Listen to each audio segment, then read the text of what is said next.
많이 또 좀 그런 게 있지 않습니까? 그래서 이제 그 부분을 생략을 하고 지금부터 이제 촬영을 하니까 유튜브 보시면 됩니다. 자, 그러면 지금 이제 저희들이 여기 어떻게 관련이 되어 있느냐 하면 소위 일명 이제 네트워크 연관되어 있느냐 하면 저희 경상국립대학이 이제 사실은 연구 과제를 수행을 하고 있습니다. 하고 있고 여기는 이제 이 과제가 나오게 된 거는 농림수산식품부, 농식품부에서 설계를 한 겁니다.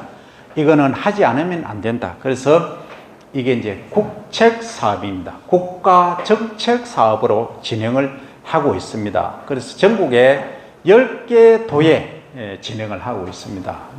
저 위쪽으로 보면 강원도, 경기도, 충남부, 전남부, 경남부 이렇게 해서 10개 도에 저희들이 거의 거점대학 중심으로 일을 진행을 하고 있습니다. 그래서 작년에 저희들이 이제 탄소, 소위 메탄 배출이 어떻게 되느냐를 보니까 여기가 이제 저희들이 그 결과는 좀 이따 말씀드리고 의령군하고 그리고 농어촌 공사 오늘 이제 바빠서 못 오셨는데 농어촌 공사는 이제 관계수 물을 어떻게 언제 떼고 언제 떼어주느냐 이게 이제 가장 중요합니다.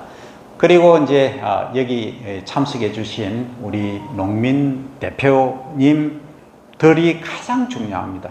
저희들이 아무리 이렇게 얘기를 한들 실제 여기 대표님들께서 안 해주시면 아무런 의미가 없습니다. 그래서 오늘 이제 여기 참석해 주신 것도 고맙고 또 여기 교육 잘 들으셔서 오늘 원래는 이행률이 더 높아질 수 있도록 해 주시기를 바랍니다. 그 다음 자, 여기 됐습니다. 방금 그 사진 나오는 거. 자, 요게 뭐냐면 요게 일명 이제 가두는 겁니다. 챔버라고 하는데 이 가두는 장치입니다. 여기서 실제 이제 보시면 여기 배가 있습니다.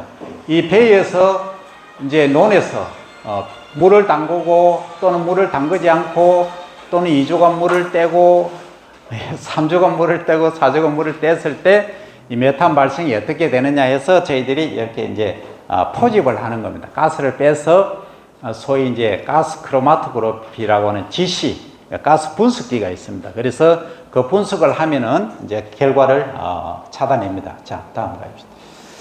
자, 그 다음 가십시다. 그 위에 잠깐 가시죠. 지금 이제 농물관리기술 교육 및 현장 전담 지도 잘 안 보이시죠 이거? 그냥 뭐 말씀만 드리시기 바랍니다. 그 창은 93농가가 참여하고 100.5헥타르, 100헥타르가 여기에 관계가 되어 있습니다.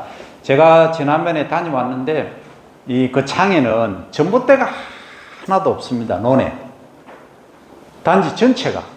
야, 대단하더라고요. 어쨌든 뭐 거기 대표님들도 상당히 의욕이 대단하시고 하여튼 저는 저기 호남들 일부 제외하고 논에다가 논 단지 전체 그 100헥타르가 되는데 전봇대가 하나도 없는 곳은 처음 봤습니다.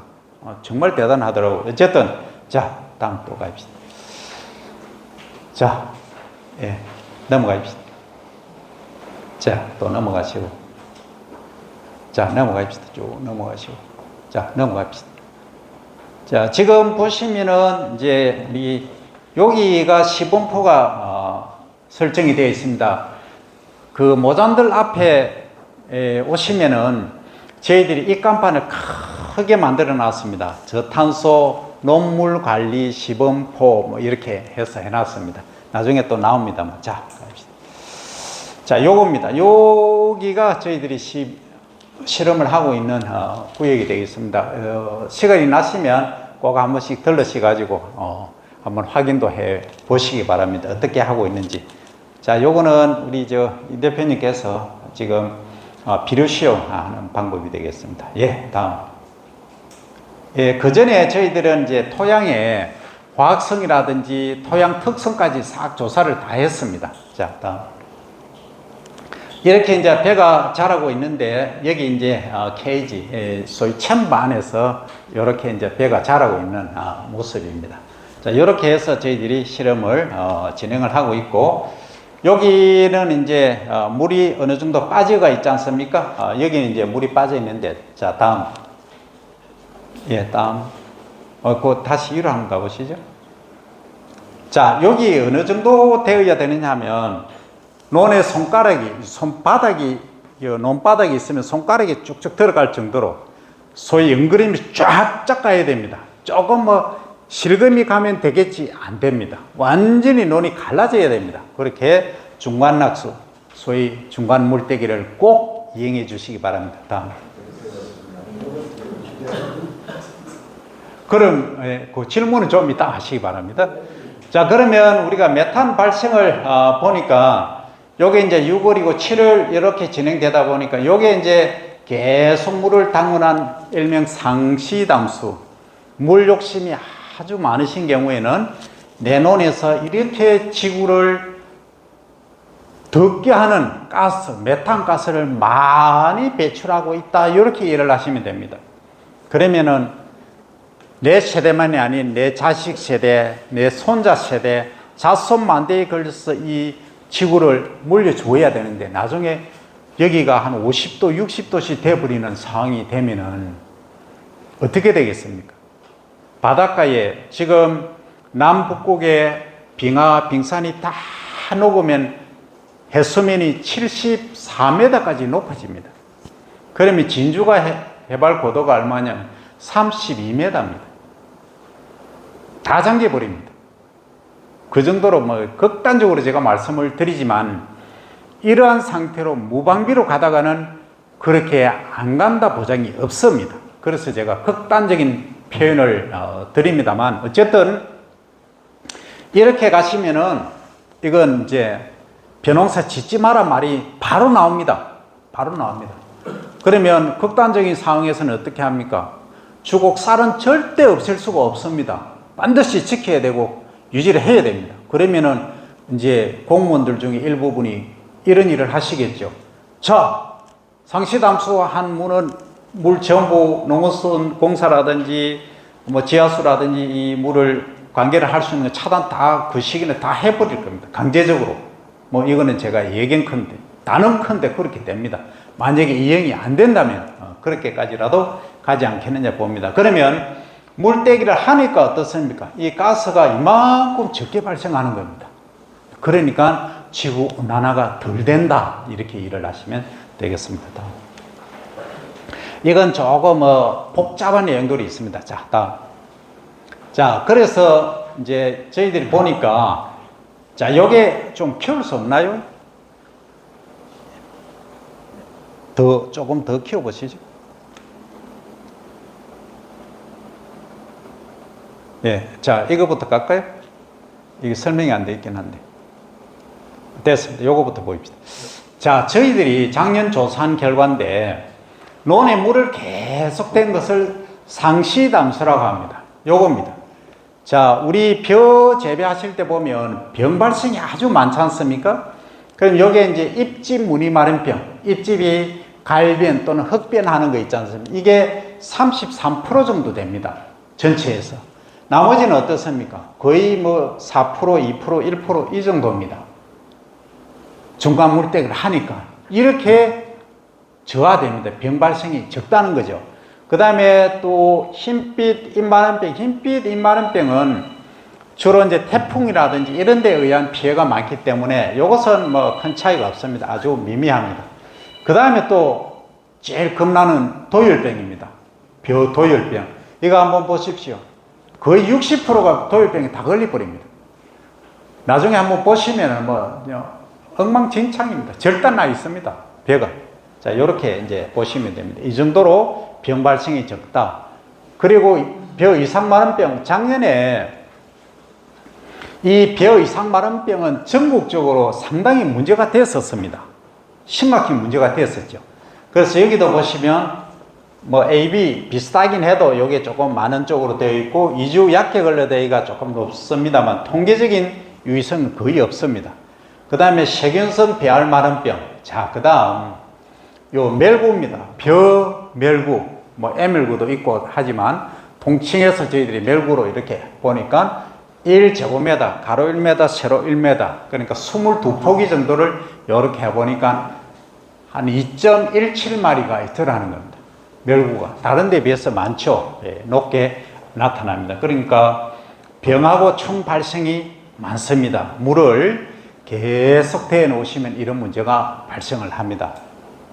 이제, 자, 다음 가시죠. 그 다음 수량을 한번 보겠습니다.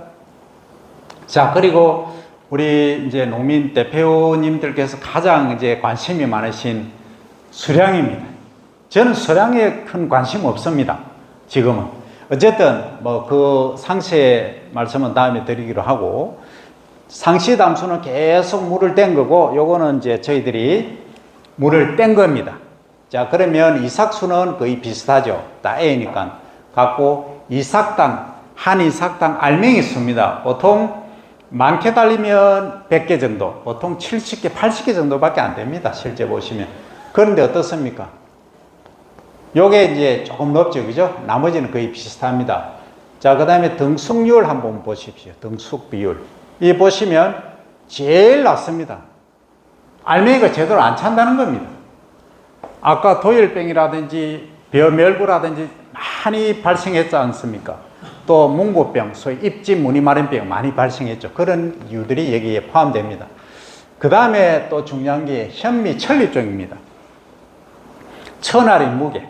저 무게가 소위 알맹이가 탱글탱글하게 잘 차야 저 무게가 높은데, 알맹이가 제대로 차지 않으면 저게 천립종이 적게 나갑니다. 그래서 이런 것들을 다 이제 저희들이 조사를 했는데, 조금만 내려가 보시죠. 그래서 수량을 이제 현미로 가지고 평가를 해봤습니다. 해보니까 자, 상시 담수가 여기 이제 C라고 되어 있는 것이 A가 제일 높고 B가 두 번째, C가 제일 낮은 겁니다. C가 C 497kg입니다. 나머지는 어떻습니까? 이 4주간 물을 떼니까 요거 조금 안 좋죠. 예, 요거 빼고는 다 뭡니까? 2주 정도, 3주 정도 물을 뗀 것은 계속 물 대는 것보다 훨씬 좋다 이겁니다. 자, 여기서 또 하나 제가 말씀드릴 게 있는데, 우리가 벼를 수확하거나 하고 나면 볏집은 어떻게 하십니까? 볏집 어떻게 하십니까?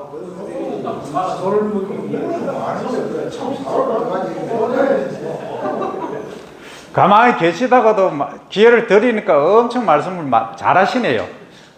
다 소주죠? 그죠? 아니면 논에 환원하시죠? 환원하시는 분 손 한번 들어보십시오. 바로 환원하십니까? 논에다 갈아 넣습니까? 바로 때려버리십니까? 표현이 멋졌습니다. 바로 갈아서 때려본답니다. 논 안에 집어넣는다는 말씀입니다. 그게 사실 가장 좋은데, 여러 가지 지금은 경제적으로 어렵습니다. 그래서 소의 먹이로, 소위 소 사료로 쓰시고, 나중에 그 배설물을 다시 퇴비로 만들어서 투입을 하시지 않습니까? 예, 그렇게 하시는 게 원래는 경작 방법의 가장 원칙입니다. 원칙인데, 이제 인정이라는 또 문제가 있기 때문에, 친환경 또는 유기농 이런 인정에 관한 부분이 있기 때문에 이제 함부로 하기는 어렵습니다. 그래서 이것을 큰 이제 퇴비 공장이라든지 이런 데서 하는 것은 문제가 없는데, 개인 농가에서 조금 이물질이 들어갈 수도 있기 때문에 어쩔 수 없이 그렇게 시행하고 있다. 이렇게 이제 이해를 해 주시면 되고, 그 부분은 앞으로 점차 개선이 될 겁니다. 자, 그러면 지금 우리 아까 보셨듯이 상시 담수 물을 계속 대놓고 재배를 하니까 병 많이 발생하죠. 축 많이 발생하죠. 그러니까 도열병 아까 보셨듯이 몽고병 보셨죠? 엄청 많이 발생합니다. 그 소 주면 소가 뭐라 하겠습니까? 요즘 소 아주 고급이지 않습니까? 이거 병든 그 내 먹으라고 주장하고 바로 차버릴 겁니다, 이제. 예. 그래 됩니다. 소도 지능이 아주 높거든요. 아주 높습니다. 그래서 우리가 소는 결국 소고기 생산하는데, 소를 누가 먹습니까? 사람이 먹지 않습니까? 그러면 소위 찌꺼리기 얄구정해가 병든 거 그런 거 발효시켜가지고 소 주면은 소 자체에도 안 좋을 뿐더러 건강에도 그렇지만 결국 인간에게도 영향을 미친다는 거 아니겠습니까? 그래서 그래야 우리 이 국유면 소가 또 유명한 소로 되지 않습니까? 그러니까 이게 저탄소, 저기 호남 어디, 제가 정확한 지역은 설명을 못 드립니다. 유튜브 촬영을 하기 때문에. 어떤 이제 소고기가 있느냐 하면은 보리 있지 않습니까? 보리 중에 흑보리 들어보셨죠? 검정보리. 검정보리 먹인 한우. 그럼 우리는 어떻게 하면 되겠습니까? 지금 장명을 하셔야 됩니다. 저탄소 먹인 소. 예, 저탄소를 바로 먹이면 너무 급하지 않습니까? 한 단계 쉬었어. 저탄소 볏짚 먹인 소. 어떻습니까? 소고기. 저탄소 볏짚 먹인 소고기. 아니, 박수가 안 나오시네. 네, 좀더 이쯤 되면 박수가 나와야 되는데. 농담입니다. 어쨌든 이 장명을 잘 하셔야 됩니다. 그러면 우리가 대표할 수 있는 것이 저탄소지 않습니까? 그래서 저탄소 인증도 올해부터 받으실 거고, 그래서 저탄소 농법으로 생산한 볏짚을 소에게 먹여서 아주 깨끗한 건전한 소고기를 생산한다. 최고 육질을 자랑한다. 이렇게 가면 어떨까 제안을 드립니다. 자, 다음 갑니다. 나머지 한번 내려가 보시죠. 자, 여기 보시면 우리가 지금 토양 이제 화학성을 저희들이 조사를 하고 하다 보면 이게 좀 차이가 많이 납니다. 제가 많이 안타까운 부분인데, 논의 정상적인 pH, 일명 산도라고 하는데, 산도란 말은 쓰시지 마십시오. 1번씩 한자입니다. pH라고 합니다. 이 pH는 5.5에서 한 6.5, 그러니까 6 정도 되면 좋은데, 통상적으로 이게 많이 낮습니다. 높은 데는 어떤 데냐 하면, 시설 재배하신 데는 많이 높아요. 염료가 집접이 돼서 너무 높은 경우도 있지만, 통상적인 논에는 그렇습니다. 한 5.8에서 6 정도 되면은 좋습니다. 그런데 5.2, 5.3 이런 데가 상당히 많습니다. 이런 데는 어떻게 하시냐면 반드시 볏짚이나 보리짚을 아까 막 때리 넣는다 하셨죠? 막 때리 넣어야 됩니다. 논에. 예. 그러면 막 때리 넣으면 비용이 많이 드니까 반드시 이 소라든지 축산하고 연계해서 거기에 대비를 만들어서 넣어주시면 오히려 훨씬 더 토양 기량 효과가 뛰어납니다. 그러면 또 이런 질문을 하실 겁니다. 그러면 석회 넣으면 pH 올라가는데 석회 넣지 말고 그거 하느냐? 예, 당연히 하셔도 됩니다. 석회 넣으셔도 되는데, 우리가 그거보다는 있는 자원을 잘 활용하자 하는 차원에서 제가 드리는 말씀입니다. 자, 다음 가시죠. 쭉 내려가시고, 이제 어떤 아마, 지난 작년에 저희들이 여기서 이제 교육한 자료입니다. 또 가시면 안 됩니다. 이 사진이 전 세계적으로 이게 보급이 됩니다. 그래서 자녀분들도 보시고, 와, 우리 아버지 나왔네. 엄청 좋아하실 겁니다. 자, 다음 갑니다. 작년에 제가 여기 이 자리에서 강의를 드린 적이 있습니다. 자, 그러면 쭉 이제 내려가시고, 예. 자, 요겁니다. 작년에 저희들이 각 필지별로 다 돌았죠. 다 이제, 단지별로 여기는 봉황, 괴현 이런 식으로 해서 다 이제 현장에서 설명을 다 드렸습니다. 올해는 이제 작년에 드렸으니까 올해는 이제 간단히 드립니다. 간단히 드리는 대신에 저희들이 드론이라든지 이걸 활용을 해서 정밀 관찰하는 시스템을 구축을 하겠습니다. 그게 드론이 카메라가 아주 예리한 카메라입니다. 그래서 좀 가격이 겁나게 비쌉니다. 자, 내려가겠습니다. 자, 그러면 올해는 단지별로 여기, 자, 이 작년 데이터가 있는데 요건 조금 가르겠습니다. 공개되면 좀 그렇습니다. 어쨌든 작년에는 이제 겉으로 보기 이행률은 거의 80, 90% 되지만, 딱 정확하게 이제 이 손가락에 들어갈 정도로 정확하게 하신 농가는 그보다 좀 낮으니까 올해는 정확하게 하신 농가가 좀 100%좀 되어 주셨으면 하고 기대를 모읍니다. 1차 일부 강의는 제가 여기서 마치고 한 10분간만 시심해서 작성할 것들이 있습니다. 그걸 작성하시고 화장실에 좀 다녀오시고 2부에서 뵙겠습니다. 감사합니다.